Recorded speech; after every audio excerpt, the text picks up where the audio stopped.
அமெரிக்காவை பலவீனமாக பார்க்கிறது இந்தியா.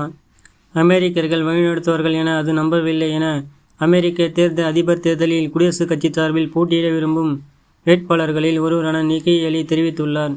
அமெரிக்க ஊடக பேட்டி ஒன்றில் அவர் இவ்வாறாக தெரிவித்துள்ளார்.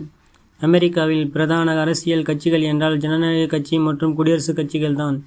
ஜனநாயக கட்சி சார்பில் ஜோ பைடன் மற்றும் தற்போது அதிபராக உள்ளார். இந்த ஆண்டு அவரின் பதவிக்காலம் முடிவுள்ளதால் வரும் நவம்பர் மாதம் அதிபர் தேர்தல் நடக்க உள்ளது. அதிபர் தேர்தலில் வேட்பாளராக போட்டியிட விருப்பமுள்ளவர்கள் கட்சி உறுப்பினர்களின் ஆதரவை பெற வேண்டும். அதற்கு மாகாணங்கள் தோறும் வாக்குப்பதிவு நடைபெறும். இதில் குடியரசுக் கட்சி சார்பில் முன்னாள் அதிபர் டொனால்ட் ட்ரம்ப், இந்திய வம்சத்தை சேர்ந்தவரும் தெற்கு கரோலினா மாகாண முன்னாள் ஆளுநருமான நிக்கி ஹேலி ஆகியோர் களத்தில் உள்ளனர். இந்த நிலையில் நிக்கி ஹேலி நேற்று பாக்ஸ் பிசினஸ் நியூஸ் தொலைக்காட்சிக்கு அளித்த பேட்டி கவனம் பெற்றுள்ளது. அவருடைய பேட்டியில் இருந்து அமெரிக்காவை பலவீனமாக நாடாக பார்க்கிறது இந்தியா. ஜனநாயக கட்சி ஆட்சியின் கீழ் அமெரிக்கர்கள் உலகை வழிநடத்துவார்கள் என அது நம்பவில்லை. அமெரிக்காவுடன் நட்புறவு பேண இந்தியா விரும்பினாலும் கூட இப்போதைக்கு அமெரிக்கா மீது அதற்கு பெரும் நம்பிக்கை இல்லை. ஆகையால் நடப்பு உலகைய சூழலை கருதி இந்தியா புத்திசாலித்தனமான நகர்வுகளை மேற்கொள்கிறது.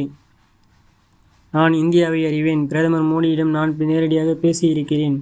இந்தியாவுக்கு அமெரிக்காவுடனான நட்புறவில் விருப்பம்தான். ஆனாலும் அவர்கள் இப்போதைக்கு அமெரிக்கா மீது சந்தேகத்தில் உள்ளனர். நாங்கள் பலவீனமாக இருப்பதாக உணர்கிறார்கள். அதனாலேயே ரஷ்யாவுடன் நெருக்கம் காட்டுகின்றனர். அங்கிருந்துதான் அவர்களுக்கு நிறைய இராணுவ தளவாடங்கள் கிடைக்கின்றன. இந்த சூழலில் நாங்கள் எப்போது நம்பிக்கை மீட்டெடுக்கிறோமோ அப்போது India, Australia, New Zealand, Israel, Japan, தென்கொரியா போன்ற நண்பர்கள் எங்களிடம் வருவார்கள். சீனா மீதான சார்பை குறைக்க ஜப்பான், இந்தியா பெரும் முயற்சிகள் எடுத்துள்ளன. இந்தியாவை சூழலில் அமெரிக்கா தனது கூட்டாளி உறவுகளை வலுவாக கட்டமைக்கும் காலம் குடியரசுக் கட்சி அதனை மீட்டெடுக்கும். சீனா பொருளாதார ரீதியாக பெரும் பின்னடைவை சந்தித்துள்ளது.